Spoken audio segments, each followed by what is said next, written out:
News Talk 98.9, the roar of Memphis. Tool Talk Radio with Joe and Allan. Welcome to Tool Talk Radio, coming to you from the Brown Refrigeration Studios. I'm Joe Thorderson with Thor's Hammer, Carpentry and Wood Turning. I'm Allan Gilbreth with darkoakmedia.com. And I'm Maximilian, wishing a great kudos to the Wright brothers, because on this day in 1903, the first successful flight of history of a self-propelled aircraft happened today. Wow, nice. How did we miss that, Allan? 99 years ago. No, we didn't. More than, I'm in 1903, sorry. Yeah, get your math right, Max. That's pretty exciting, man. Today, I didn't know it was in the winter. I don't know why. Is there an Nice advantage? dense air and good upwells. Is that what it was? Entirely. All right. Well, hats off to the Wright brothers. Okay, very cool. What do we call this? Wright brother day? The right day? The right time. I don't know. time. The right day at the right time. All right, sounds good. Well, hey, if you want to weigh in, or if you want to congratulate the Wright brothers, you can call or text us at the Big M Roofing and Remodeling Hotline at 901-683-0989. And we also invite you to go to Tool Talk Radio on Facebook and check out what's going on over there, including the two posts I made this morning, Allan. I've already posted our must-have item of the week, and I already posted a kind of a fun story and something. Well, I don't know if it's a story. It's a segment we're going to be doing shortly, Allan. It's all about great home builders of the animal kingdom. Oh, my wheelhouse. Can you guess Here we who go. contributed to that segment? Yeah, it sounded like that was one of Max's deep cuts. So, but hey, sometimes it's fun to go look at nature and learn lessons, and there are some great builders. If you're going to steal ideas, steal from the best. Right. I mean, I heard a great quote. It's like, I went to the woods because I wish to live life deliberately. There you go. Well, we posted a video of a great home. I guess I can say beavers. They're going to probably be at the top of the list. Nature's carpenters. I mean, you talk about some hardworking animals they're also that really nature's know their water craft. management experts. Absolutely. So that'll be fun. And Allan's got a couple that he zeroed in on, and so that's going to be one segment, Allan. In another segment, we've got Allan's Week in Review. Oh, yeah. Which somehow feels like it's going to trip into 30 years of stupid. Easily. Like there's going to be an easy overlap there. In our great moments in building history, this is sort of interesting. Now, Max, you spearheaded this operation, right? It's kind of a two-pronged operation on that part of Allan and I. Okay, the Hearst Castle, which, once again, it's one of these where it's like, okay, lots of great stuff, and then sort of coupled with, I don't know. Whatever. We'll share our thoughts. News of the era. Right. If you want to call it that. It's Allan, just ridiculous. About 2 weeks ago, I teased a battle wound story that I never got to, and it's actually better that I didn't, because I said this was, back then I said it was the 8-year anniversary. I've actually done some calculations, and this weekend is the 8-year anniversary of a battle wound that I sustained that is a good safety tip that we're gonna hit. We have to hit it today, Allan. We keep, whatever. A cautionary tale whose time has come. And if we get if we have a chance, I also want to hit design flaws. We're enjoying these design flaws. I won't say what it is. How's that? Let's just leave that. It'll be alone. one of your pet peeves. In case, yeah, it's a product that everybody, I dare say, is used, and But also, like I said, we'd love to talk to you. So get in touch with us at the Big M Roofing and Remodeling Hotline. You can call or text at 901-683-0989. But before we get to that, Allan, we are following up on a story that we did, I don't know, a couple of weeks ago. It wasn't even a story. I think it was a discussion that somehow grew legs, and we decided we were going to solve a question. And the question was, what happens if you flush a toilet directly on the equator? Now, as far as Max doesn't have the sound effects standing by, but anyway, it came up in one of the topics because we weren't calling it by name, but one of the things that creates this question is called the Coriolis Effect. It's named after Gaspard Coriolis. He was a 19th century French engineer, which basically says that I'm not going to read the Wikipedia version because there's too many big words here, but it's basically that the rotation of the when you have a rotating system, it creates force against things coming downhill, basically. Right. And so it does say that let's see, in the northern hemisphere, objects tend to move to the right. And in the southern hemisphere, objects tend to move to the left, which is why we've had this discussion of, well, if you flush a toilet north or south, it goes clockwise or counterclockwise. And just for kicks, we were trying to solve the issue of what happens if it's right on the equator. Right. Well, Allan, researching this topic's been very difficult. And once again, I feel like it's going to fall to you and me to just solve the question right I think here the on answer to the question is you have too much free time. Well, I've done research. I want to hear your thoughts before I share my thesis, I should say. So. All right. Or your theses. Yeah. What do you got, Al? What careful, you careful. basically hemmed and hawed a little bit. You said it might go either way. All right. Well, if the world were perfectly round, it would be an easy answer. But the world isn't. We're let's just say the Earth is middle aged, A little fat in the middle. and it has a little extra around the middle. Yeah. So we're kind of a little squatter. So and then we're not perfectly round. Right. So my hemming and hawing was that basically if you were giving equal forces either way, of course your number one choice is water could just go straight down. But that is if all forces were equal and there was nothing to give it an idea that I need to swirl, Yeah. then it would indeed just go straight down. So we filled a basin up with water and we pulled the plug on it, and all forces are equal. The water will drain equally down. It won't swirl. I'm glad you mentioned that, Allan, because one of the faults in the question is flushing a toilet. Well, a toilet isn't the best way to test this, folks. And pay attention here. This is going to be fascinating. It's engineered to create force. Well, here's the thing. Okay, so if you flush a toilet, things may not be centered. If like you said, everything has to be perfectly level. Right. The drain has to be perfectly in the center. Right. Everything. The odds are that in a toilet that things aren't gonna be perfectly lined up. So if water starts heading clockwise as it's going down, it probably will just go clockwise like that. So, but when you pull something straight out of the middle, like you said, that's when you can test the Coriolis effect. Now the trick is that it's such a small basin of water that it's hard to get the exact calculation. So what we need to do, Allan, is we need to take like a lake or something and drain that. And so get your funding lined up for that one. But it still falls to us to answer the question. I'm saying that if it's right on the equator, like we're talking exactly on the equator, I'm saying it could go, in theory, it should go straight down. If all forces are equal. But if you're looking all right, let's take your toilet again. Yeah. We're looking at your toilet, and your toilet is not round. Right. It's oblong. So forces are not equal. Right. So it's going to have a tendency, that particular toilet, perfectly on the equator, would probably be like flipping a three-sided coin. A three-sided coin. A three-sided what is that? coin. Yeah. Well, what we're going to say is that there's a better than average chance it could just land, and because of the shape of the toilet, that there are just tiny micro forces at work here that are going to lead it to mostly flush to the left. Okay. Or mostly flush to the right. And it would be like coin tossing, but it's going to be like 7 out of 10 times it's going to go to the left. 3 times it's going to go to the right. If, again, the only variable is the design and shape of the toilet. Now, again, all forces must be equal, because the minute you shift off of that, we go 1,000 miles south, well, now we have the force of the rotation. Earth's rotation, and it's not big. I mean, we're not talking some dramatic force here, but it's just enough. You get 1 or 2 molecules to go that way. Water has a tendency to follow the line of least resistance. So there they go. All you need is 1 or 2 to kind of start the charge, and now you're going to have your circular motion. I think the trick here is that there is no perfect test.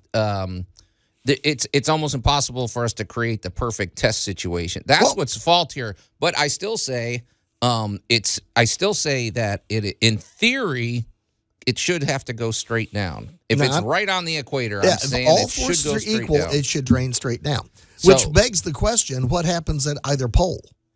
Oh, now, great. Here we go. Now, Allan just introduced another 2 weeks of stuff. Wait a minute. What would happen if you're on the north or south pole? Ain't nothing going to flush up there. It's frozen. Okay, but, well, I mean, they have to do something, right? But yeah, well, what happens at a pole where all forces are spinning outward?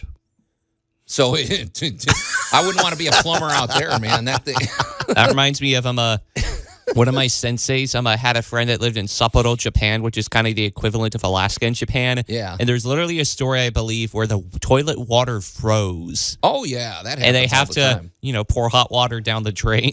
Yeah, and then that freezes. So yeah, well, I don't envy that. Yeah. Okay, No. so the official. Let me make sure I'm in agreement with you on this, Allan. The official Tool Talk Radio position on the effects of the Coriolis effect at the equator is that if all forces are equal, it'll go straight down. If you go to the North Pole, it'll go straight up. Is that or out? Is that what you're saying? I don't know. I'm just saying different forces affect things different ways. Well, It's a bit poetic that the first Tool Talk stamp of approval and opinion has to relate to toilets. okay. All right. Well, anyway, I'm gonna just go ahead and put our name on that one because Allan, it's just as valid as all the other research I found on Google. Now I will actually give you a small test to this because I work with commercial kitchens all the time. Yeah. And we use huge sinks full of water. Right. A lot of times. So we'll have 100 gallons of water in a tank for thawing whatever it is we're working on that evening. Yeah. When you first release the drain, and this isn't from above, this is from below. When you release the drain, Right. the water originally does not swirl. It drops straight down. But it is Very as the interesting. forces begin to affect it, by the time it gets to draining pretty good, it will start swirling. But at the very, very first, it does not. It is interesting to reflect, though, Allan, on this. Not to get too thought-provoking here. When you go home and you look at your flat table, and when you look at your, you put a glass of water down on the table and it sits still and it doesn't tip over. But we are flying through the galaxy on a hurling spaceship. It's spinning at 1,000 miles an hour. What are we hurtling through space? What, like 19,000 miles per hour? It's nuts. I mean, we are on we're blasting around, and yet things stay stable. And the fact that we're not flying around, it's be stable. Right. It is, but there are those tiny forces like in your bathtub. So pay attention. It gives you it helps you reflect on your place in the universe. There are tiny glitches in the matrix everywhere, Joe. Yeah. Okay, well, that's our answer, and if you don't like it, you can call or text us at the Big M Roofing and Remodeling Hotline and disagree and debate our thesis. And we will be happy to take your research funding to go find out. Exactly, to get the definitive answer. So, all right, well, Allan, let's shift gears, my friend. Oh, okay. What gear are we going to shift to? I know that music.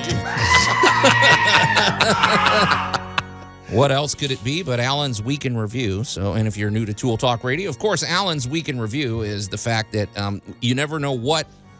I will say this, Allan, it probably keeps your brain active. You never know what work you're going to be doing. There's always something. It's one of my favorite buttons to push for the show. Oh yeah, besides our buttons. So, but right. So Allan, you always are up to something unique. And what were you up to this week, my friend? Well, it's only rained for the last month. Oh my here gosh. in the lovely Mid-South. I know we complain. It rained for about a week and a half, and we were ready we haven't seen daylight all month. Yeah. So finally sunny, but it's finally. cold, but, Well, it's December. Yeah, it's so fine. Here we go. In an outbuilding, kind of a mother-in-law house, right? Kind of the mother-in-law suite. Wait a minute.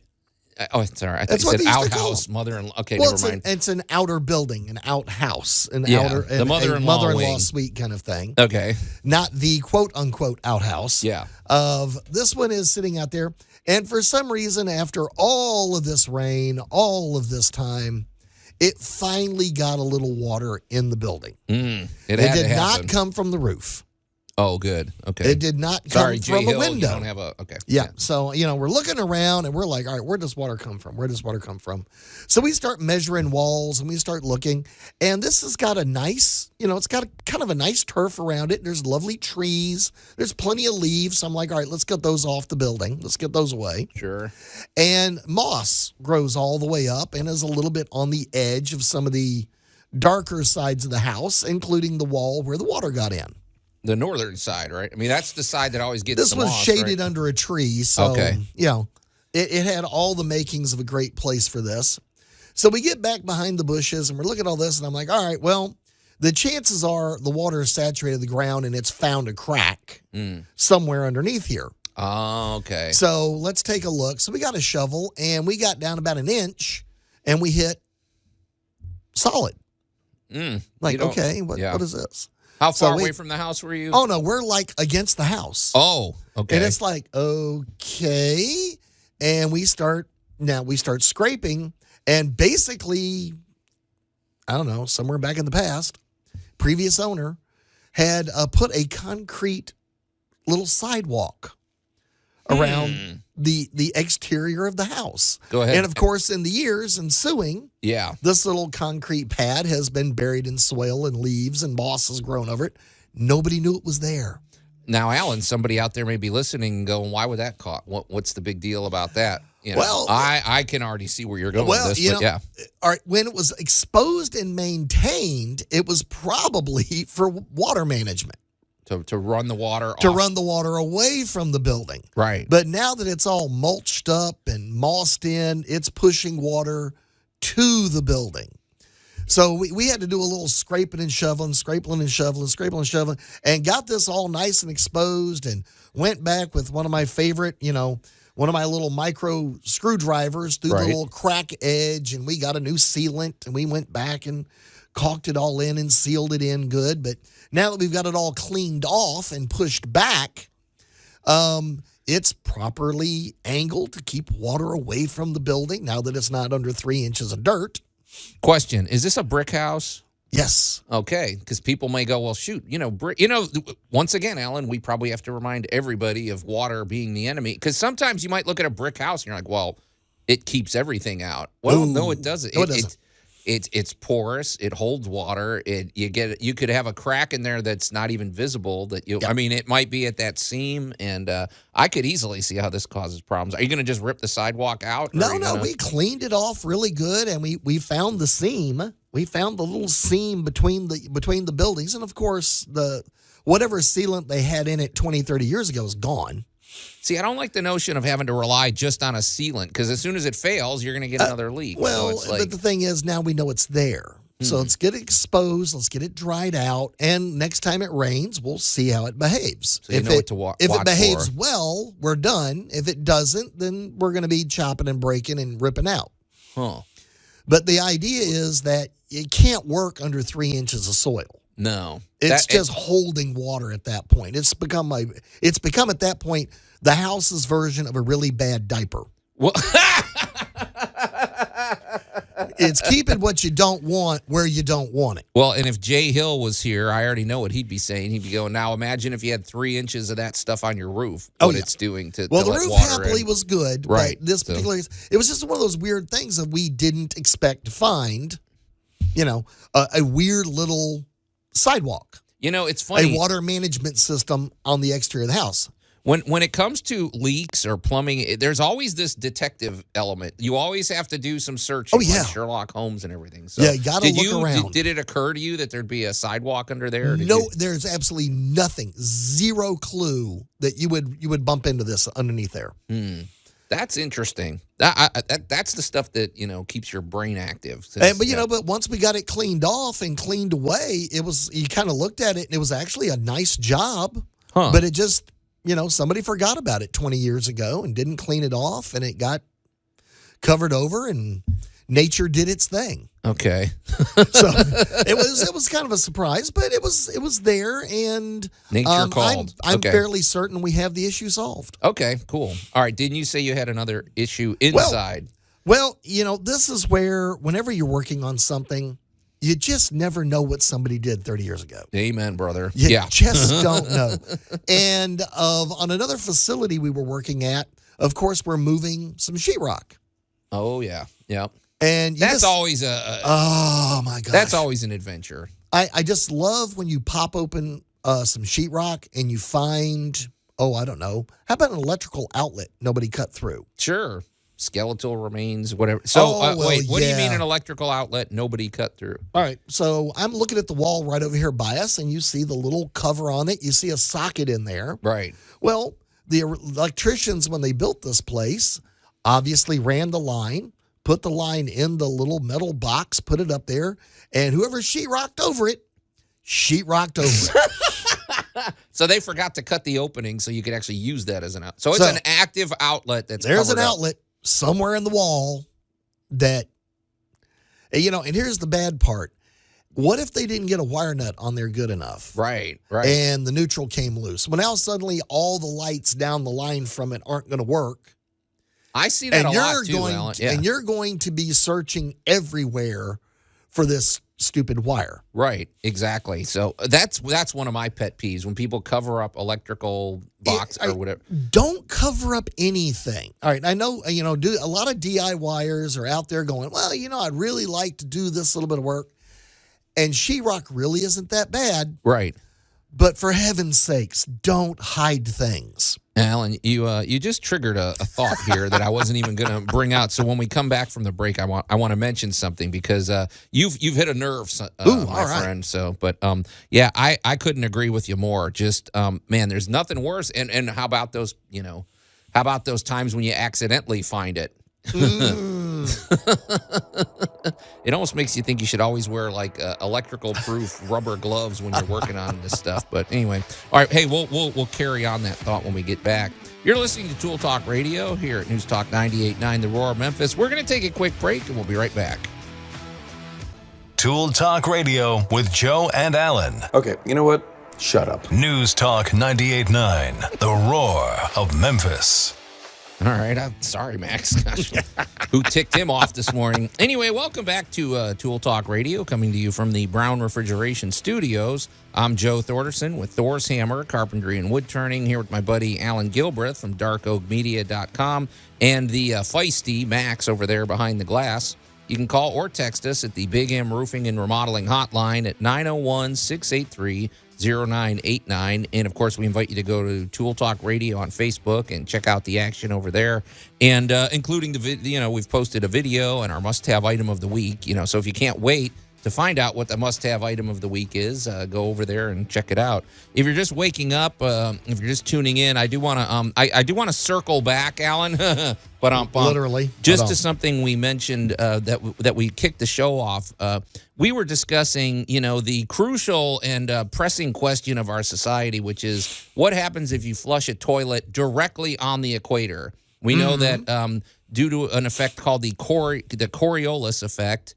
That when you're north of when you're in the northern hemisphere, it spins one way. When you're the south, okay. Well, Allan, the conclusion we came to that one of the flaws with calculating this is that it's very difficult to create the conditions to do an exact experiment, because we need, if there's any imperfection in the bowl or if there's any imperfection in the conditions, you won't get an accurate measurement. And you said the key to this is once we get nations together to unite on this research front, that we should create a parabolic bowl. What is that? What is a parabolic bowl? We're going to let nature do a little work for us, and we're going to spin this thing out so that, like a potter's wheel, and we're going to create a nice, perfect circle. Okay, gotcha. And that will be the bowl. Think like a satellite dish.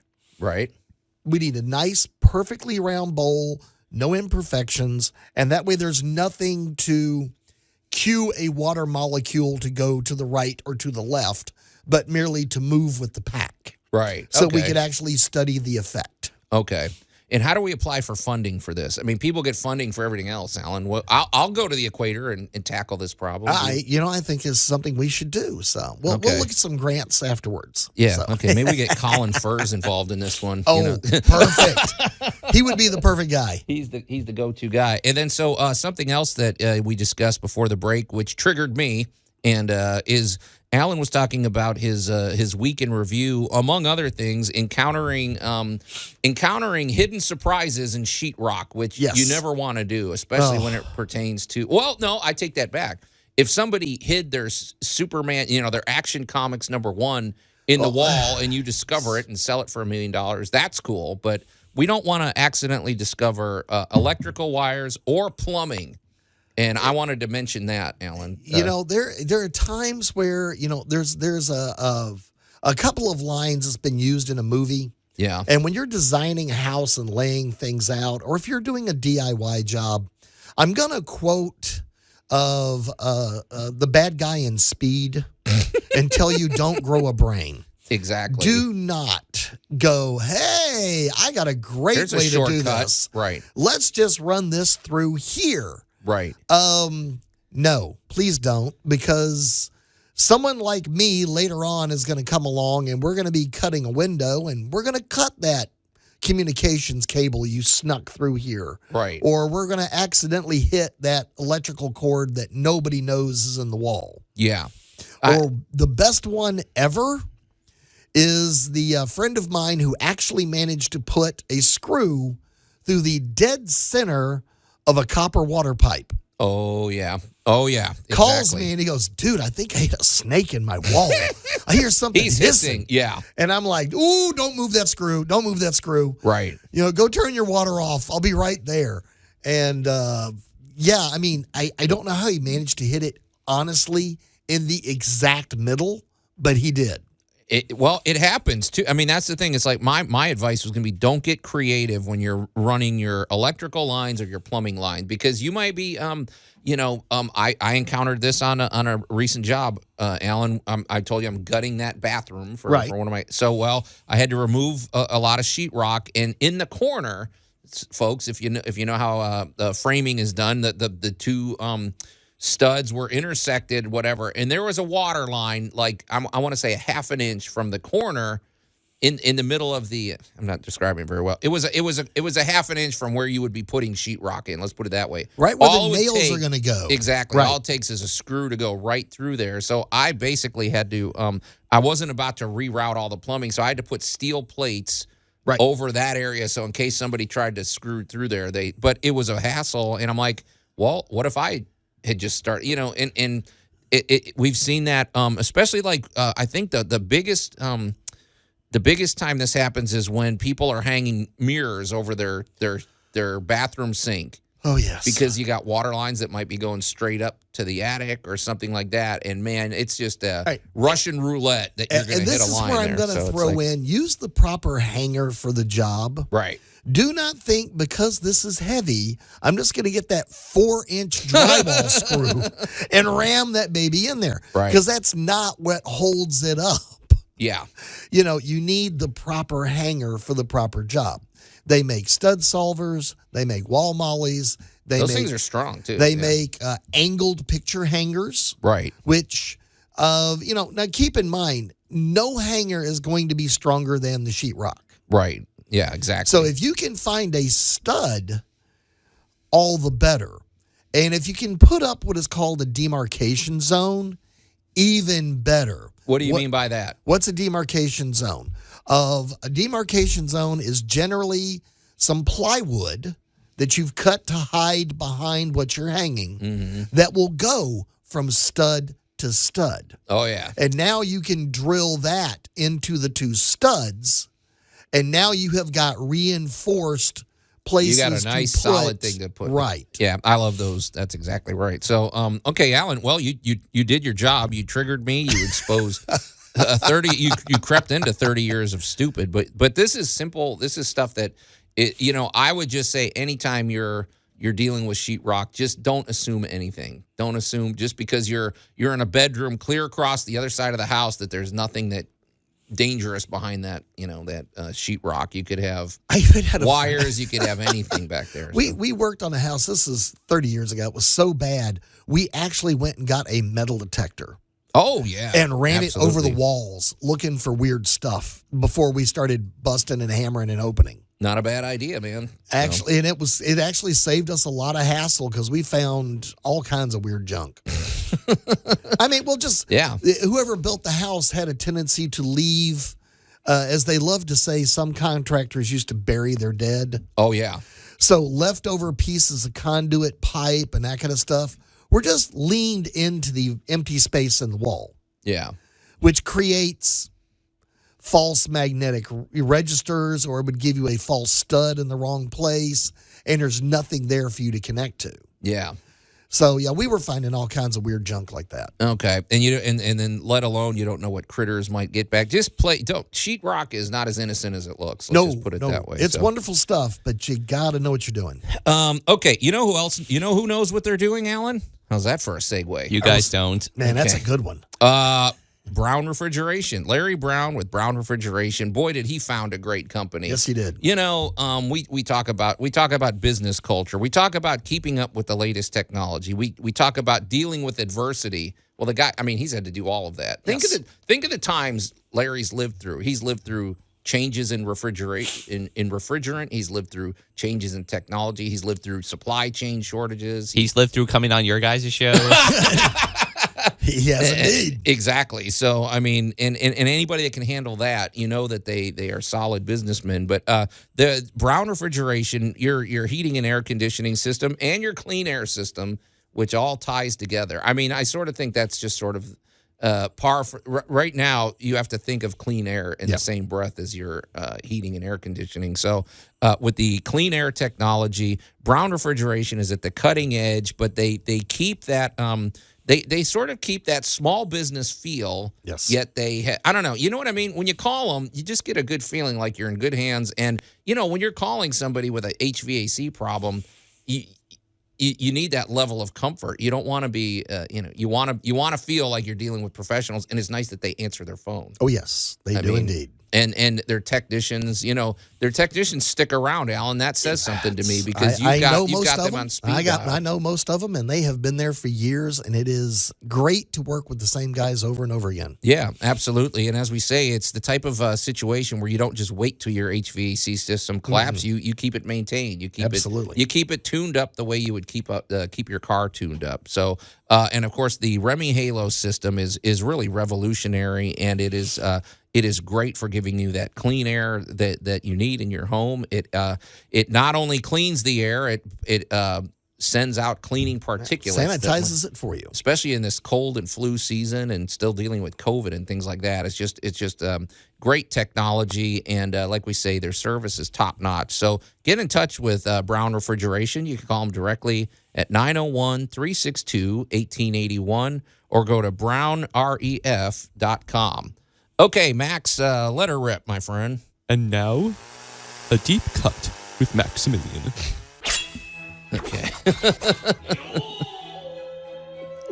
I want to know who that guy was. Man, I've Max, was that one of your victims? Or I missed that Fruit Ninjas soundtrack. You probably know better than me who that was. Okay.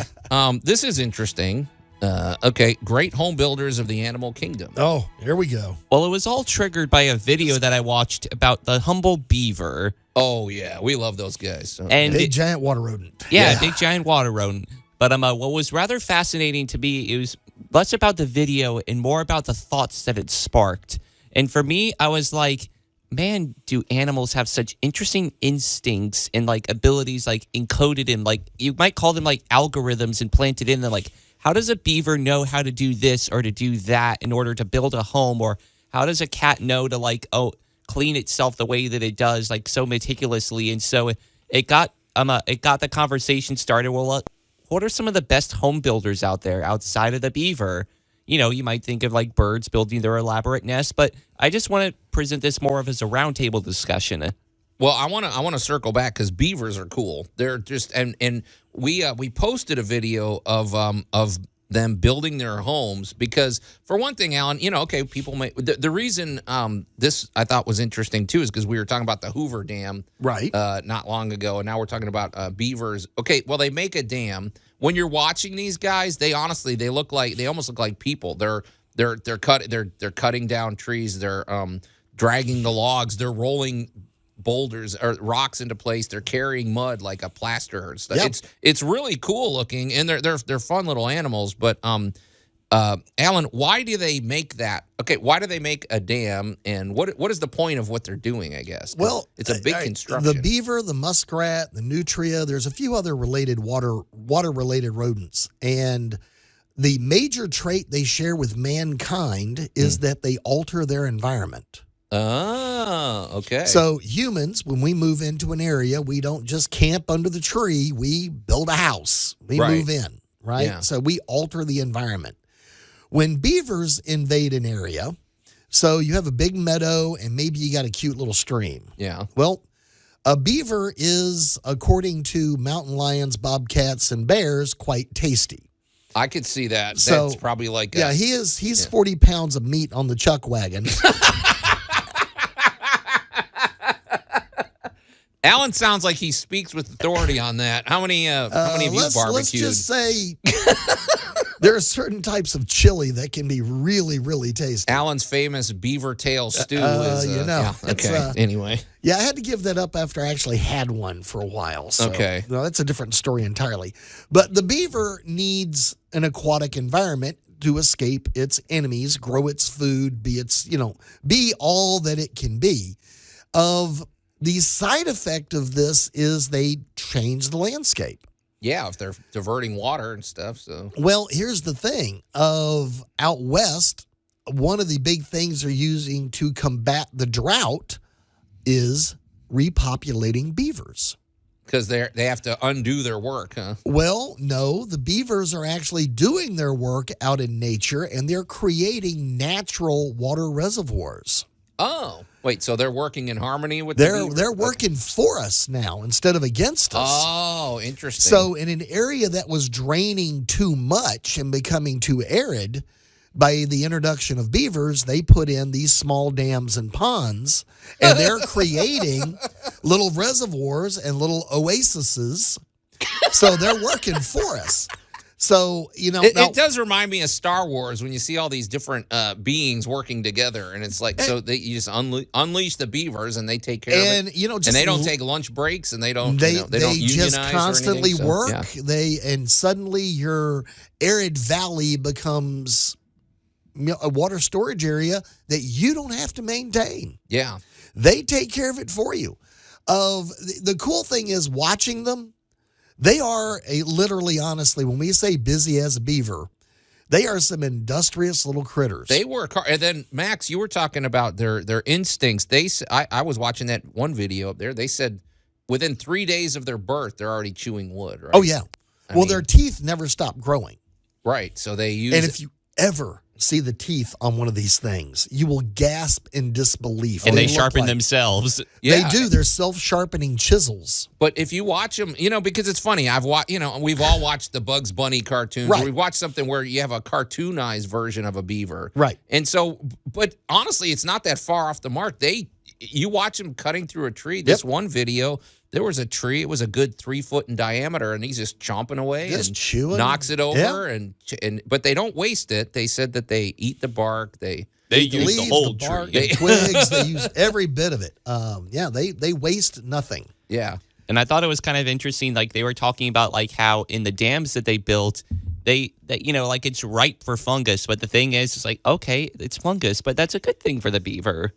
Now, that's true because, it'd be watery and wet. I guess the big thing is you said how they protect from their enemies. Basically, they have underwater entrances. It's kind of like that movie The Abyss where they would come in through underneath and there's an air pocket. Well, that's pretty darn clever. And the entrances are very hard to see. So yeah. I was just thinking about this. Do beavers have like those things like like when you see in war movies, like how they have those spikes along the shore, like to prevent tanks from getting in? Do beavers build that at all to impale their enemies? No, They're peaceful they creatures, don't Max. do that. They just have the entrance underwater because most of the things that want to try to eat a beaver don't dive. They're not going to be able to get underwater and up into the den. This video. So even a bear that will go swimming. Or how about an alligator? They're not even going to find the entrance. Well, I don't think an alligator could get in, right? An alligator's not really going to be able to get up in the den because of the way they angle it. Yeah. Maybe a small alligator, but that would be bad for him because beavers can be very aggressive. Oh, yeah. You get them cornered. And you don't want, I'm just telling you, Those once you see teeth those are- teeth, man, Right. I was they going to say, can do some damage. I was going to say nature's samurais in terms of the, all the cutting power that they have. They're not so much nature's samurais as they are nature's hedging shears because those things just come down and they slice through anything. They can bite through metal, aluminum. Really? The big problem we have is sometimes we're trying to drain an area Uh-huh. and beavers move in and they will dam up our drain. Oh, yeah. I'm curious about how many people are hospitalized per year because they tried to attack a beaver. I don't know. I thought they're kind of, I saw a lady that rescued one and they're pretty friendly animals, I guess. No, not really. Not No? really. I had many years ago as part of a rehab program, animal rehab. Here we go, Max. I knew this was coming. We Back had in my day. had a little baby beaver come in. Okay. And A, they are cute beyond human comprehension. Sure. B, they're really, really soft. And C, they love to be carried. Oh. These Really? baby beavers are just hilarious. And they have little hands, like little thumbs. Oh, I know. They grab, yeah. And when they're grown, however, a big male beaver can be very aggressive. I believe it. They can get, like any other grown animal, they will defend themselves, and they have the hardware to do some pretty good damage. So, Yeah. and Max, in answer to your question, yes, periodically there are beaver incidents. Happily, they're rare. Right. So, Okay. it's Folks, go to our website. I mean, go to Tool Talk Radio's Facebook page and check out the video. It's really good. It's like 9 minutes. You know, it's pretty cool. And they said this one house that they built. I guess so. They build the dam, then they build their house behind it, where it's in peaceful waters. I thought that's the how it house worked. is hard to get to, and Right. sometimes the house can be part of the dam, Yeah. depending upon the size of the pond. But usually, the house is somewhere kind of out in the middle. Yeah. Well, they said the mass of this house, you don't fully appreciate it until you step back. But they said, like this one in particular, they built it. It took them about 2 weeks, and it's the size of a 2-car garage. Yes. Easily, yeah. And you're like, oh my gosh. And I can't imagine having to dismantle this thing. I mean, it's pretty cleverly constructed. but You can fall down a YouTube of just rabbit hole and a half with people having to clear out beaver dams. I like Max's original thing though. What instinct is in there? It's funny that they are all led to just start doing this. Well, they're not the natural only- carpenters. They're the big ones, but even muskrats build reed mats and nest and that kind of stuff in the shores. Yeah. Nutria, unfortunately, tunnel, which is really bad, especially if you're down in New Orleans and they're tunneling into your levees. Yeah, it's why that's not we're a not good real answer. we're not real popular with the nutria right now. Okay. Hey, Allan, now when we brought this topic up in our show prep, you said there was a creature in the animal kingdom on the smaller side that you were sort of impressed by. Well, if you That's as a really home want to builder. get into some bizarre designs Yeah. of your good old fashioned hornet, Yeah. Yeah. I hate to admit it, but they do know what they're they doing. build some amazing nest, multiple chambered, all inside of basically paper. Mm-hmm. That's basically paper mache. If you Wait, isn't that stuff that they secrete or something? well, Where does they that chew come- up wood and recycle it. yeah, they chew it up and basically turn it into paper. Oh gosh. Okay, so that's what okay. Yeah, a wasp nest is basically paper. It will burn just fine. Yeah. Interesting. Wait, so wasps are like little mini paper mills. Yes. That's sort of interesting. Okay, you got me thinking about that now. So I wonder if the solution inside of wasps plays a role in paper making. Well, the enzymes on how to break down the paper, Huh. yes, is not dissimilar to what we do to make paper. Okay. So they chew it up and they create, but they have now. You talk about some artistic ideas. If again, you can pop over to YouTube or any museum or science website will have pictures of the insides of deceased nest. Yeah.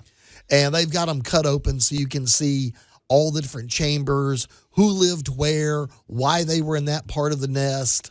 Right. And it's really fascinating. Yeah. That makes me think of that cruel practice where it's like, oh, let's pour liquid metal down an ant hill and make a piece of art of it. It's like, man, it's elaborate, but at what cost? It's like, that's another great nature's home builder. It's like the elaborate network of ants. I mean, wouldn't you have to say ants? I mean, in terms of home building, they almost have to be at the top of the heap. Now, they have to tunnel out, but when you look at what's involved in an ant, is it an ant nest or whatever? Well, an ant hill? The largest ant colony in the world, I believe, is still in Italy and is about 9 miles long.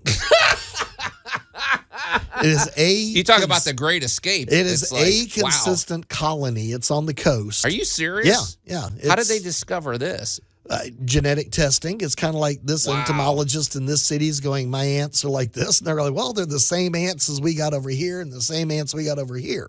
Holy smokes. So, yeah, they suspect that the actual colony, the interconnected colony, is 9 miles. Holy or cow. longer. Or longer. Could be bigger. The largest recorded continuous colony of ants in the world stretches 6,000 kilometers, 3,700 miles from northern Italy through the south to France. Oh, they France found it bigger. to the Oh my Atlantic gosh. coast of Spain. Wow. Holy It is made up of a smokes. species of Argentine ants introduced to Europe around 80 years ago. Okay. Well, you know, as much as we love the salute the beaver, I mean, they can't hold a candle to ants, it sounds like. So, I although didn't in realize fairness, that they cross country lines. Wow. in fairness, there's probably billions of ants building this thing. The beaver is doing this They on do his it in own. one family. So, yeah, right. They so do one they're- little family group. So Right. I still hold them. I mean, I'm always going to be partial to carpenters anyway. So Well, it's yeah. like Plus, you're partial to Bucky's symbol. absolutely good old Bucky. So all right, well, Allan, very interesting stuff. A little off the beaten path, but that's the way we do it here on Tool Talk Radio. Well, hour 1 is in the can, but don't fear, hour 2 of Tool Talk Radio is coming up next.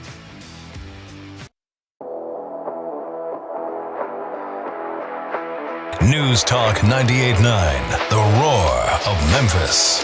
Tool Talk Radio with Joe and Allan. And welcome to hour 2 of Tool Talk Radio, coming to you from the Brown Refrigeration Studios. I'm Joe Thorderson with Thor's Hammer, Carpentry and Wood Turning, here with my buddy Allan Gilbreth from darkoakmedia.com and our pal Max over there behind the glass.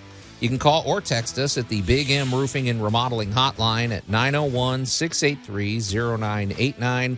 And we invite you to go to Tool Talk Radio on Facebook and check out what's going on over there, including our must-have item of the week, which we'll get to shortly, and also a video we posted about, earlier in the show, if you're just tuning in, we were talking about great home builders of the animal kingdom. And, yes. of course, I gravitated towards the noble beaver. I mean, he's a carpenter, or he and she are carpenters. But, Allan, you kind of chimed in about how wasps basically eat wood and recycle it out in ways I don't want to know and make paper, and they make their homes. But, Max, you really pointed out that if you want to talk about the crowning jewel of the home builders in nature, you got to look at ants, right? And this is just a funny statistic to wrap this up. Okay. It said for every human on Earth, there are estimated to be about 2.5 million ants, or 20 quadrillion in total. So in other words, folks, the ants are here. And once they figure And that I, for out, one, welcome our new insect overlords. Like to remind them that as a trusted TV personality, I can be helpful in rounding up others to toil in their underground sugar caves. oh my gosh, that's the future, Allan. Once they figure that out and once they can organize, then we're finished, right? They've been organized for millions of years. 2 million, Max? 2.5, 20 quadrillion, 2.5 million ants per one human. So in other words, folks, don't upset the ants. Keep them happy, because once the revolution starts, we're in trouble. Wow, that's sobering. That's a lot of ants. That's sobering, Max. I never thought of that. So okay, well, very interesting. So let's shift gears and let's talk about something a little more positive. So, Max, you brought this in. Before we get to our other segments, let's hit our must-have item of the week. You brought this in today. Tell people what you're holding up. I'm kind of breaking the rules like you do. I'm bringing in the trusty razor blade. Well, it's a push razor. Yeah, it's a little, basically, if you're wondering what it is, it's we've seen these retractable ones. This is the cheapo one right now. This is what, $3 or something like that. Hey, I got it when I was trying to scrape off the tint adhesive from my window, and it's like, hey, this actually works pretty well. Yeah, what did you? So that's what you got, Matt? Because you had window tint on your Jeep, right? Yeah, I had to scrape off old silver chariots. I'm a tint, and so to finish the job, because the adhesive was still on there, I had to buy this adhesive spray, and it came with one of these little fellows. Okay, these are great, Alan. You know what I like is how portable they are. Now they're not great for everything because they're portable. They get in tight corners. So to that degree, they're not. This isn't for heavy duty work though. All right.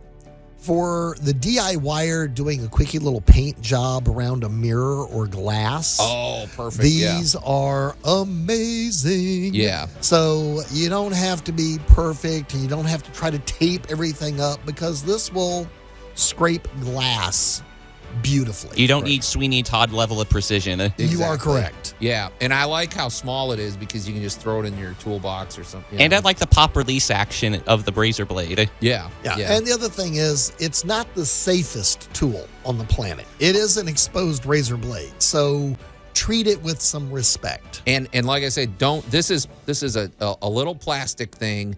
If you shove it too hard, the blade will pop out. Yeah, it is not designed for heavy duty work. But for what you were doing, Max, that sounds like the perfect solution. It's one step above holding the razor blade by hand and or holding with needle nose pliers or something. One of my pet peeves in the entire world is plastic tape, clear tape on glass.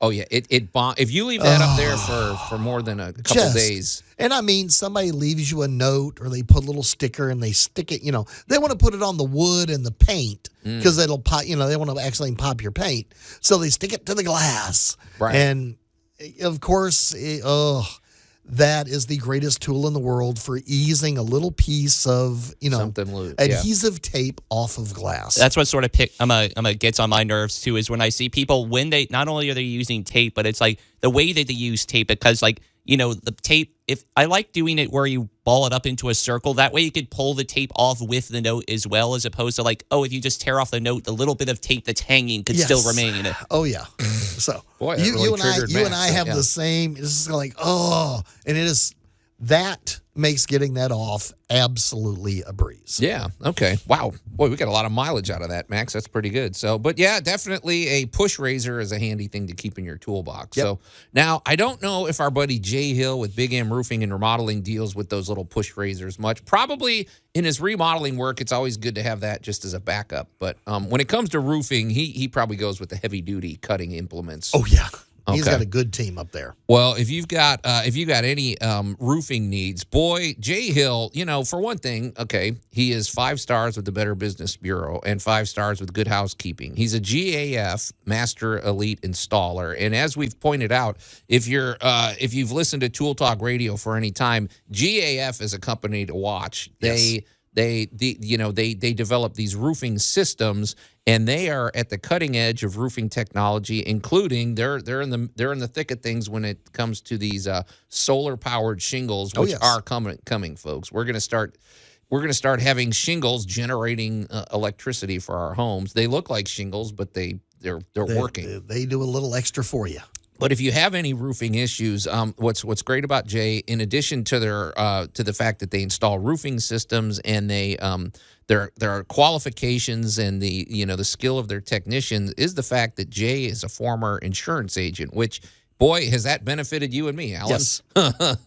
Because when it comes to roof replacement or roof repair or damage into your home caused by roofing issues, that's what our homeowners insurance is for. But it's funny how complicated that process can be if you're on your own. And it is just one of the most amazing things to watch your advocate and their advocate talk their language. An advocate is the right word, because you need somebody there that understands the process, and because you don't want to just make a claim willy-nilly, and there's consequences. So you need an advocate, first of all, to come in and tell you if you've got an option for a claim, and also that knows knows what repairs and what replacement is going to be necessary. So Jay, he's just a very dynamic personality. We've known Jay a few years now, and it's been a great partnership with Tool Talk Radio. But he's helped us. We've had our roofs replaced by Jay Hill. The great thing is the consultation is free. There's if you've got any questions about your roof, really there's no reason not to call. I got to come up with a better way of saying that, Alan. That's a double negative, but or is that a triple negative? I don't know. Anyway, I don't know. You've confused me now. And also for all of your remodeling needs as well. They're just highly qualified and a great company to work with. So get in touch with Jay. You can call him directly at 901-484-5645 or go to bigmroofingandremodeling.com. All right, Max, cue it up, my friend. And now, great moments in building history. Okay, full disclosure, Alan. You and Max sort of. Well, who came up with it? Max, was this another one of yours? This was another one of mine in terms of the inspiration, but the inspiration actually came from our good old program manager, Ditch. Okay, because I wondered because folks, a little peek behind the curtain. Max, I happen to know a little bit about Max's lifestyle. You talk about you know how monks own like 2 books and a second robe or something. They're minimalist to the extreme. Right. Max is a minimalist in the way he dresses and the way he lives and everything. I'm amazed he would be interested in the Hearst Castle because it's the opposite of minimalism. but what drew you to this, Max?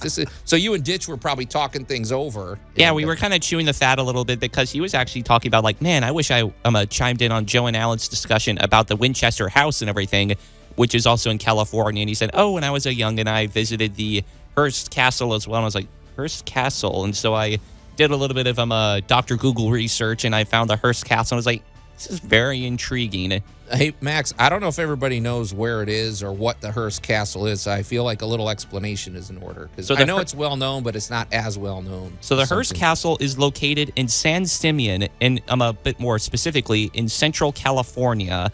And it's an historic landmark by California standards. And it takes a little bit of, I believe it's close to Monterey, if you know where Monterey is in California. Again, it's right there in Central. Yeah, it's right there in Central. Kind of in the middle of California. This is not far from the ocean either. This is beautiful. This is beautiful scenery. So it's up on the top of a hill like a castle would be. It's literally, one of the names is literally La Cuesta Encantada, which means the Enchanted Hill.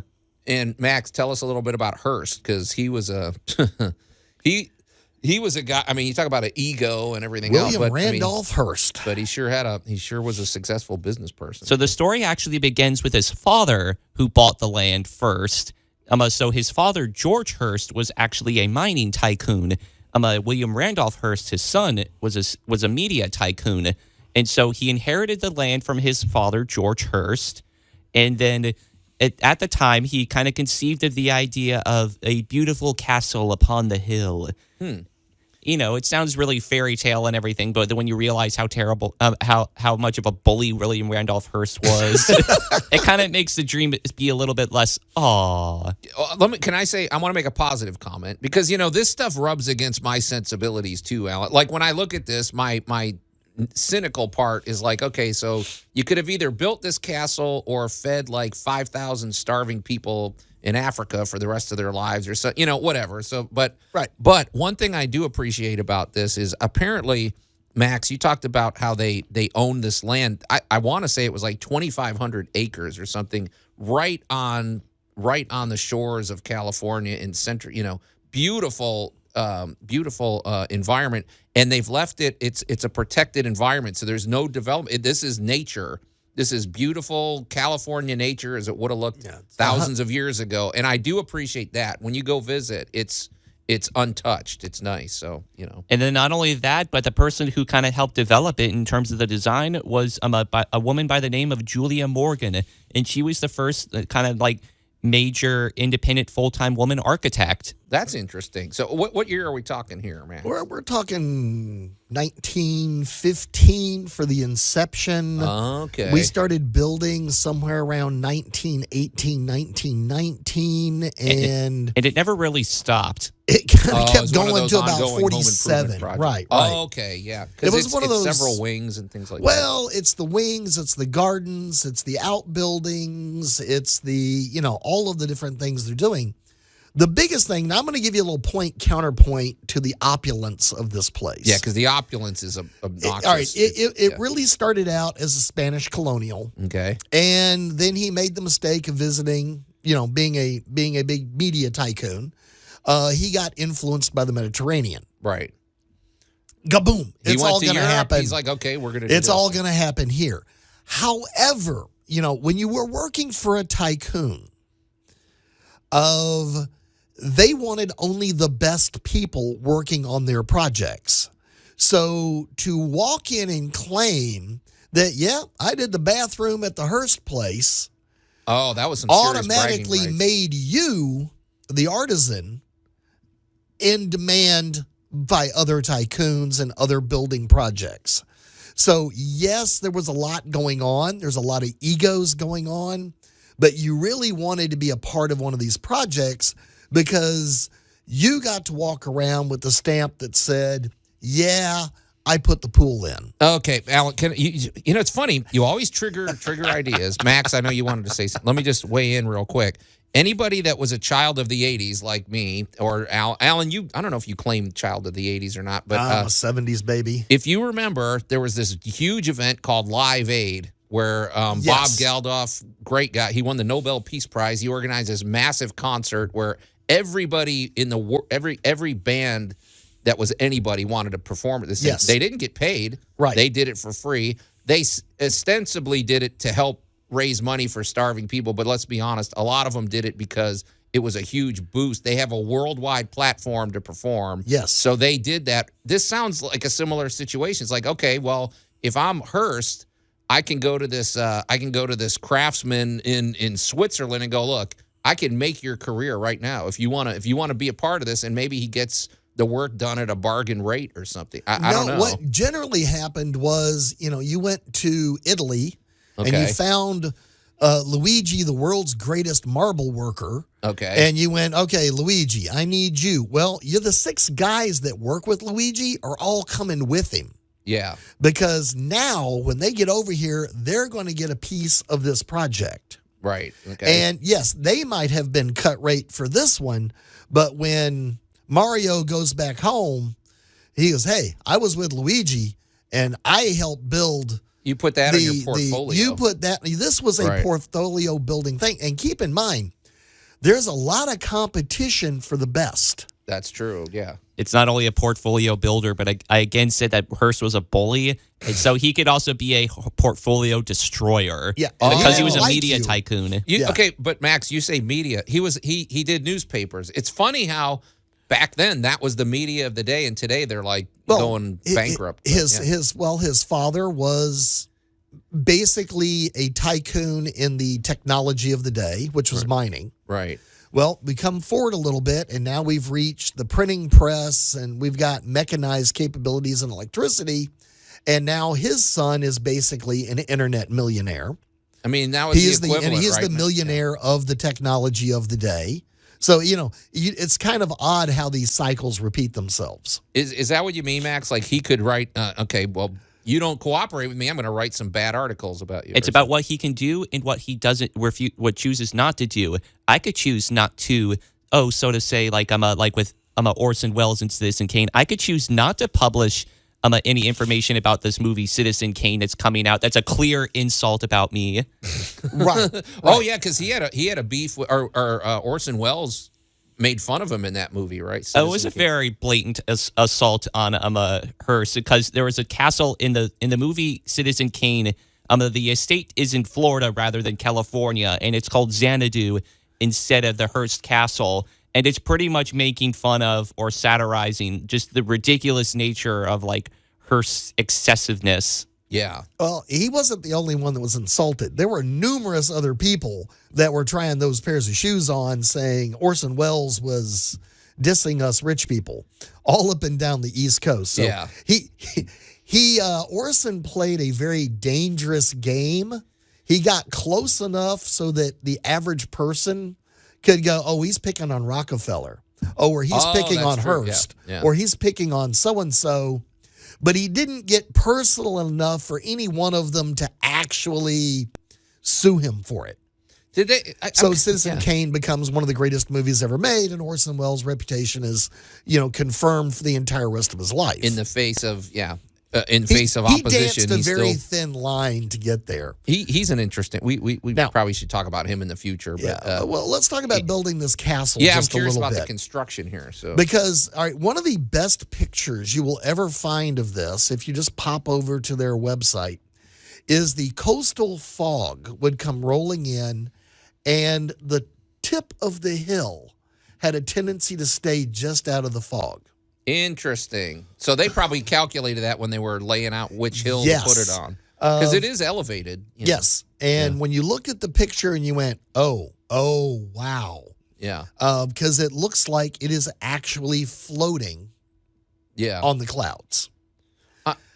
Hang on. I do have a fundamental question, Max. Is this where he lived? Because it seems like, given the technology of the day, wouldn't he want to be in like New York or someplace in the mecca of whatever? But I think he only moved out like right before his death and everything. Like, I think that was the only. I think he spent a good chunk of his life in the castle and brought people to the castle, because it's like, hey, if you're anybody who's anybody, let's bring you to Hearst Castle. Anybody from Amelia Earhart to Charles Lindbergh to, fill in the blank with any other Charlie Roaring Chaplin. '20s. And Yeah, that's it, exactly. yeah. So in other words, all the big shots wanted to be in Hearst Castle, but I didn't know he lived there. That's interesting. So Well, he did. And when you see the pictures of the inside of this, you will understand that if an artisan took on one of these jobs, you did not take this on lightly.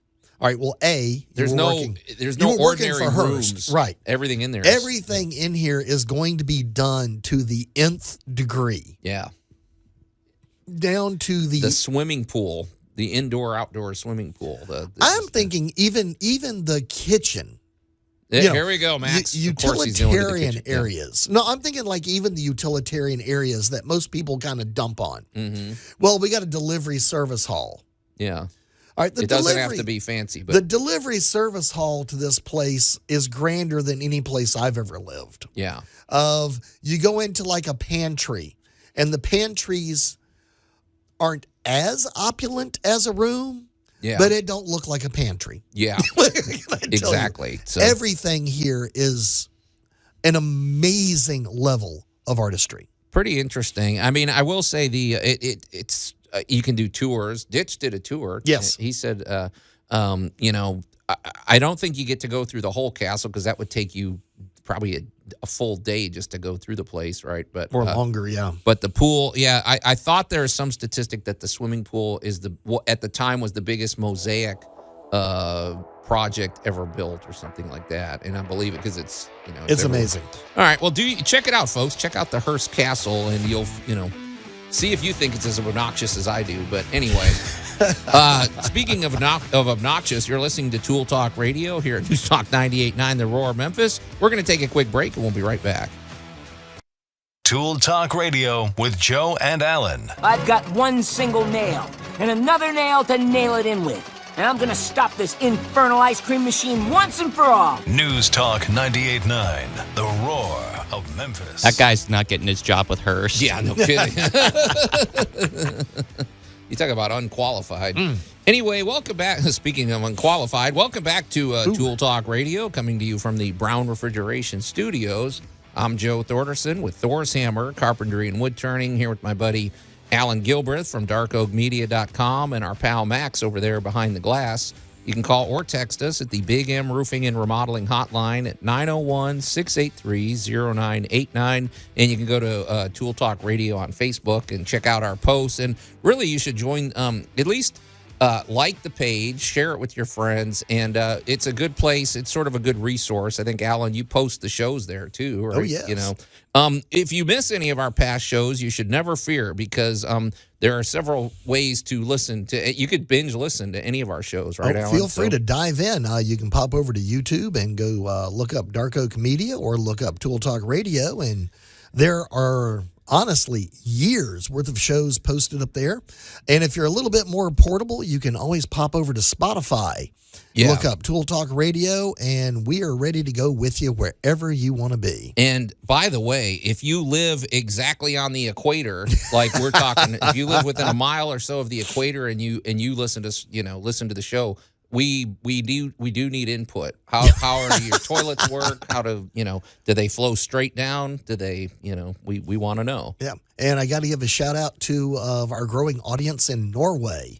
The Norwegian. Okay. It's kind of like we'd have a Norwegian contingent. Well, Allan, I'm Icelandic, but I feel like the Norwegians, the Icelandic, we're all connected, right? You were all part of the same real estate scam. And you're Scottish, so you're kind of in that same cultural. Yeah, we all floated around in boats where places it was too cold.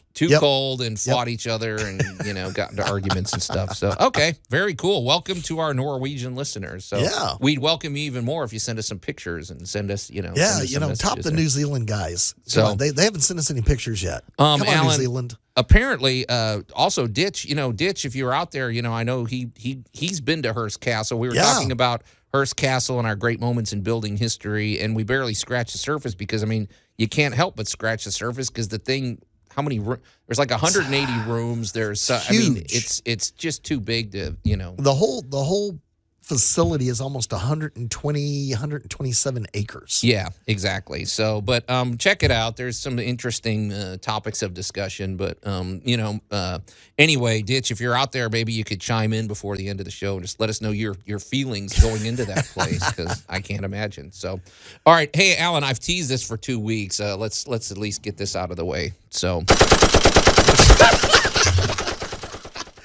That's what you came up with, Max. Okay. I've been waiting to use that. All right. Well, I think you need to workshop that one a little bit. Okay, so, Allan, battle wounds. I think you got it covered. That's our new...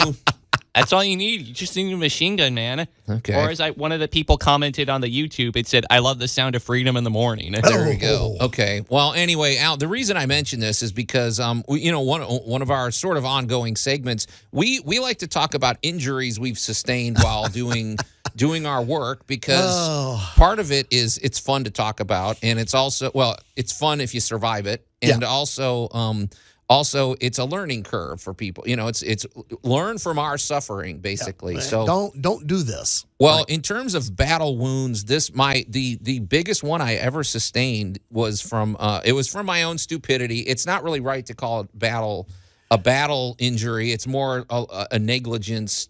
Self-inflicted, totally lack self-inflicted. of comprehension. Yeah. This happened almost 8 years to the day. I was up on a roof, and folks, I just encourage you, do not play games when you're on a roof. Go ahead. This isn't battle wounds. It's not Johnny, I took a bullet for his buddy. It's Johnny shot his foot accidentally. Pretty much. So, okay, so Allan, here I am. I'm up on a roof, and I think I was painting, actually, Okay. Anyway. And it's one of these roofs where it's kind of, how there's some houses, maybe they have different levels. So this one was about a 45-degree pitch. And so it was the type of thing where, those ladder extension arms that you put at the top of the ladder, and that it kind of reaches around. The grips. Right. And it also gives you it elevates it about a foot so that you can get your ladder in unique positions and stuff. So I had this thing fully extended. I was about 12 feet or 15 feet above a driveway. And I had the ladder at a 45-degree angle up on the roof, and I'm painting the siding, basically. Okay. Well, okay, I didn't put a stopper at the bottom. I guess over my years I've been using a ladder at this point for 20-something years. Right. I've never fallen off a ladder. I've always pretty much dominated whatever, Right. Well, this was the one time, I don't know if there was a little slickness on the driveway or something, but I'm at the very top of this ladder, and suddenly it gives way. And that's all it took, man. And I slid down. So the ladder just almost disappeared. It was kind of like that movie Jaws when the shark just appears above the edge of the boat and then he disappears, But basically the ladder it was gone. It like shot down. It was the perfect trajectory. And I started sliding and I was there was really nothing to grab to except shingle. So I cut my hands pretty badly. On the way down, I hit the ladder and bent the ladder and cracked a couple of ribs and slammed my elbow, and it was pretty bad. I fell almost 15 feet onto a concrete driveway on my side. Didn't your nurse daughter literally stitch you up? Yeah, pretty well. I didn't. Yeah, it was pretty bad. But Allan, so the thing was, it's a very disorienting feeling when I've never fallen off of anything until that, and I will say to this day, it changed my whole use of ladder. Like what I did. So when I finally got back and I got, it was a good week of just like, I was healing up. I was pretty beaten up, but I didn't have to go to the hospital, luckily, or maybe I should have. I don't know. I didn't fall on my head. Define luckily. So, but it's a weird feeling when it knocks the wind in it. But what I did when I came back is I pulled my truck up and I literally, because I had to finish the job, and I put the ladder up against the car tire, and so that way it's not going anywhere. Right. And I wedge it. But I'm just saying, boy, folks, if you think that your ladder can't move, trust me, it can't. And I didn't do anything out of the ordinary. It was the way I've used ladders for years, but that one time it didn't behave. You just had just enough moisture on the ground. Yeah. It makes me think of what you said about the push razor. Respect the push razor. Respect the ladder. Because that's how people cut their fingers off. That's how people. You got to just never assume anything. Isn't there literally a phrase called "kicking the ladder out under you"? Yeah. It's like, but it's it's funny because it does leave a mark on you, because I am the safest ladder user in the world now. It's kind of like people that get in car accidents. A lot of times what happens is they become the safest drivers ever, because that make sure you're not too preachy about it. Yeah, that experience leaves its mark. I notice he's looking right at me like, dude, I just keep getting hit. No, Allan's the victim of bad drivers. So I'm like a driving bullseye. Anyway, if you've got any interesting life-changing battle wounds that you've experienced, let us know, because it's good to share this information with everybody and help somebody avoid tragedy. It's an excuse to use. Yeah, Max, you got to work on that. I don't care. I just like the machine gun sound effect, man. Allan, we got a couple more things to get to, but we don't want to run out of time, and we don't want to neglect to get to talking about what we're up to, which... Allan, what are you up to with darkoakmedia.com? Well, darkoakmedia.com, of course, carries Geek Tank Radio, so you can pop onto YouTube and also get the back episodes of that, and on Spotify. Yeah. We do Tool Talk. This week on the Food Dude, I actually got ditched to go for a second helping. Yeah. So, my picky eater. Helping, he was excited. We have our holiday editions of It Came from the International Markets, and let me ask you this, post it up. So dive in and watch me feed really strange things to an excited panel of tasters. I'm going to call you out on the air, Allan. Do you purposely pick things that are going to... Because Ditch he doesn't pull any punches. If he doesn't like something, he's like, this is weird, I don't want to eat it. Do you do that on purpose? Or Jeff Bright will eat whatever you stick in front of him, right? So, but Jeff is a grandmother's dream. He's a single guy. He's ready to eat. He just wants free food. He's ready to eat. Right. Periodically you try and experiment, and sometimes it goes good, sometimes it doesn't. Okay. So check out the Food Dude. Yeah, every Thursday morning here on every News Talk Thursday morning. 98.9. Yes. About 8:45. 8:45. Okay, and darkoakmedia.com. Well, real quick, I'm up to basically the same thing I'm always up to, except I'm not falling off ladders anymore. Nope, don't do that. If you have anything made out of wood for the outside of your home, maybe you want a deck or a patio cover or a screened-in porch or a pergola or a pool house. I'm actually going to build a pool house for somebody this spring, cool. Allan. If you need anything like that for the outside of your home, give me a call. You can call me directly at 901-921-7105. Or you can also visit my website, thorshomes.com, and see the kind of things that I do over there. So, all right, Allan, I don't know if this is a chance to vent or whatever, but let's shift gears and let's get into this. Looks like a loose nail. Yeah, 1 out of 25 ain't bad. You don't have any code violations, do you? Nope. How many times do we have to teach you this lesson, old man? What do you think of the house that Love built? Oh, shoot. Sorry, machine gun sound effect. This is still one of my favorite buttons to push. Max is recycling a lot of sound stuff today. Okay, Max, this is our design flaws segment, and that's what you. Okay, so, Hey, if it ain't broke, don't fix it. okay. Well, here at Tool Talk Radio, we design flaws is a segment we came up with a while ago, Alan, because as we say, sometimes there's new innovations that come out, and just because something's new doesn't mean it's better. Doesn't mean it's going to be around in 10 years, let alone 5 years or something like that. We can walk down the aisle right now and kind of go, going to be gone by this time next year, going to be gone by this time next year, going to be gone by this time next year. Oh. Well, I'm gonna throw this out to our listeners and tell and see if they agree with me on this one. Okay, Alan, we still use this to this day, and Yes. I hate it, and I think it's a terrible. I can't imagine what it's doing to the environment. But styrofoam. Okay, now I don't want to make a blanket statement about styrofoam, but my experience with styrofoam, Alan, is when you you get a box like a TV or something, and it's got a huge piece of styrofoam in it. If you break that thing, suddenly you've got this.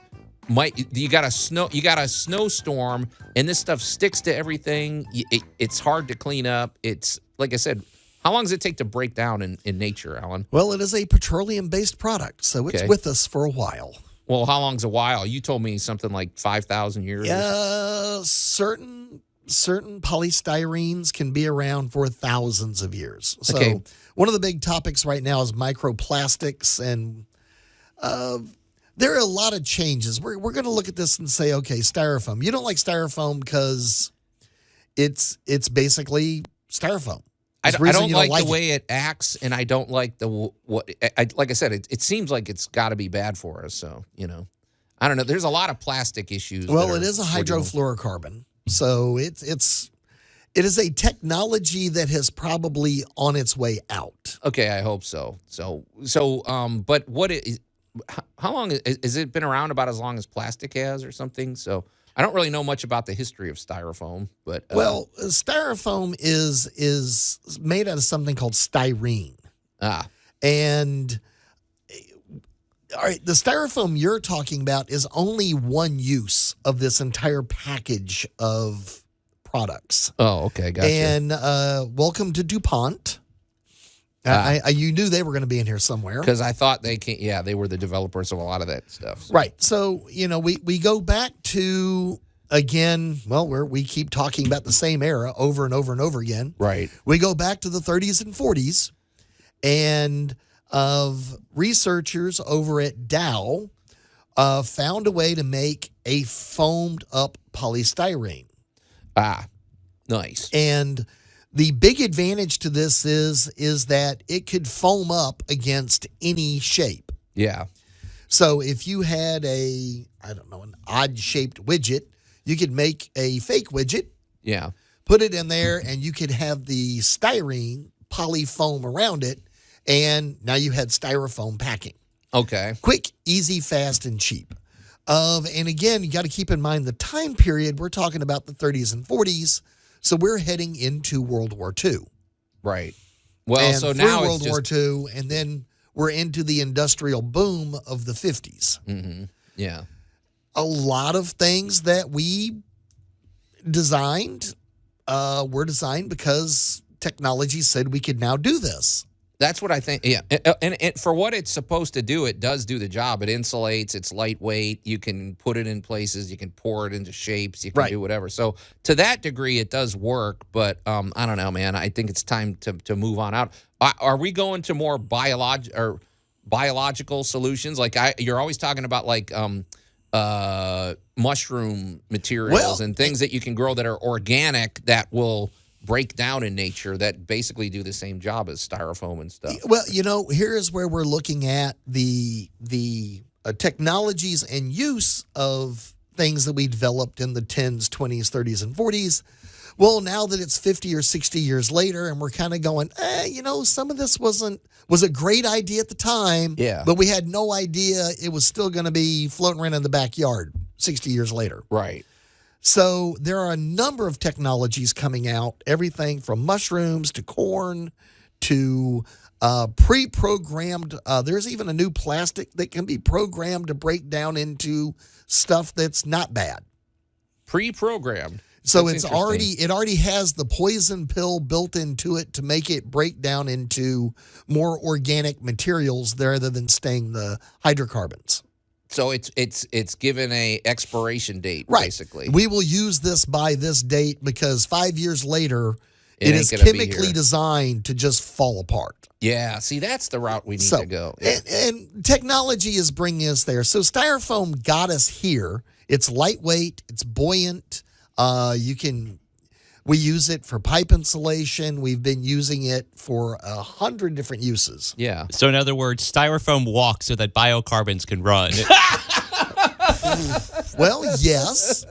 Okay, very good, Max. That's kind of apt, we I use suppose. So, yeah. types of styrofoam. We use them under roads to prevent freezing. We use them on pipes, pipe insulation. So there's a whole family of this, not just what you're thinking of as the good old-fashioned styrofoam cooler. Okay. Yeah, or the cup, or there's something. Right, where the it's just- yeah. styrofoam cup. That's kind of the old. That's just like an old standard from the 60s, 70s, and 80s. They're still around. I guess if they could, the thing that gets me is I don't think styrofoam is recyclable. If it was, to me, then fine. But I don't think I don't think you can recycle it. So that's Again, depending upon what type of styrene it is and how it was actually made. Was it made to be recycled or not? okay. Hey, Allan, I didn't prepare you for this, but this is a story you've had in your back pocket. And since we're talking about this, I'm really trying to be more positive in life, and especially here on Tool Talk Radio. So let's wrap up with an interesting idea that might be a solution to all this. So, Hail science! there we go, Max. So you brought us a story, or in our show prep, you texted me a story about a robot fish or something that's out there helping clean up this mess that we're dealing. Because let's face it, we've talked about plastics in the ocean, and not just big floating bags and bottles and stuff. We're talking microplastics that are getting everywhere, and we're eating these things. That is kind of We're what eating the really fish that eat this stuff. That kind of gets it back around,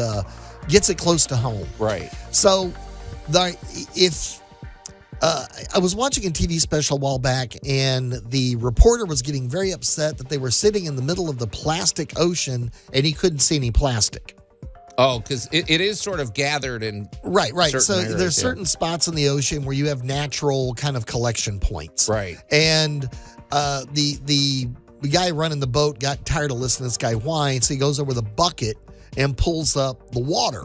Mm-hmm. And in the water were thousands of little pieces of plastic that had broken down. Right. AKA the bottle that I'm holding in my hand is now lots of little pieces. So instead of one bottle, you got 10 million little mini parts. Or something. You got lots of pieces of bottles. Okay. Because they've been ground up by sand and caught machinery and wave action and all that. So they keep getting broken down into smaller and smaller and smaller pieces. Yeah, Allan, it reminds me as humans how we, especially here in the Mid-South, if you see the sunlight coming in through your dining room window and you see all these little floating particulates of pollen and dust and stuff, well, you're breathing that in. Yeah. Well, the fish are breathing in these little particles and stuff. And or they're eating it. several different research firms and a lot of different engineering school projects about the environment. And we've talked about a few, like recycling plastic bottles into bricks and, anything that traps them back into a form. One of the great things they're working on are basically non-invasive, organically inspired ideas to remove microplastics. Right. And one of the big inspirations are like anchovies and sardines, which are tiny little filter feeders. So wait. Okay, go ahead. I'm listening. Yeah. Well, if ahead. you've ever seen one of the Discovery Channel things on like sardines, right? They always show them, then suddenly like the whole school of fish all open their mouths at once and keep swimming. And you're like, what do they all do? Yeah, because they all look like they gasped in surprise at the same moment. Right. Well, they actually filter feeding. So what they have behind their gills are just like a baleen whale or something like that. They have filters. so that they catch the particles of food out of the water and eat them. So like an air this filter at your idea- house. So. Exactly. Yeah. And this idea has now become robotic fish. Well, you know we're going to love that. So, yeah. RoboFish, the savior of humanity. Well, you know, it's not some giant thing out interfering with something, but you could have basically a fleet of these under radio control or microcontrol, and you could have a Bluetooth microfish, I guess.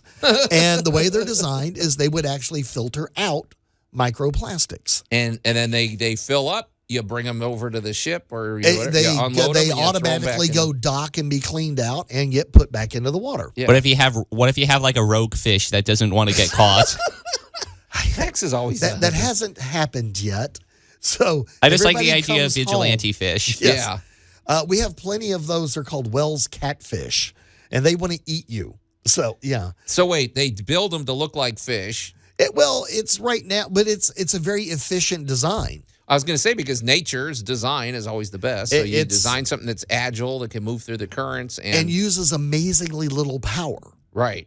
So, I mean, you kind of get an all-win here in the fact that they can be uniquely suited to the environment that you want to clean up. Far be it for me to go down the road Max likes to go down. But now that you're saying this, Alan, what if there's fish out there that decide these robot fish look pretty tasty, and they start eating the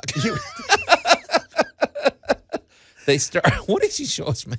That He's looks showing like you about a Wells catfish. the size of a shark. Okay, Max. Yes, they're huge. But Alan, is there scientific ways to design a fish that would be repellent to like a shark or to a tuna or something, so they don't get it's eaten? not going to ping back that it's actually a fish. It's going to ping back that it's made out of. They understand that it's like, this isn't going to taste good. Well, they would after they tried one. Okay.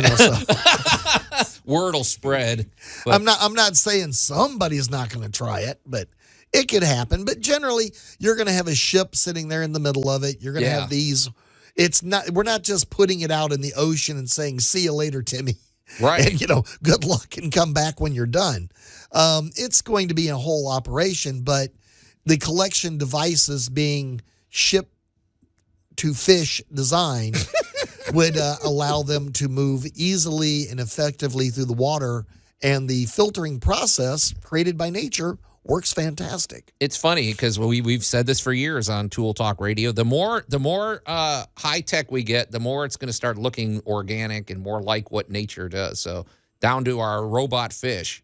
But I mean, it's not a bad idea, and they do need to do something about this because I mean, we got to clean this mess up. So. Well, there are any number of technologies out there. We could do show after show after show at this point. I could just start clicking on amazing number of stories of people targeting environmental issues, and the success rate that they're beginning to have is looking fantastic. Pretty interesting stuff. Very diverse and weird show once again, guys. But we're out of time. We're going to follow up on this, Alan. Oh, absolutely.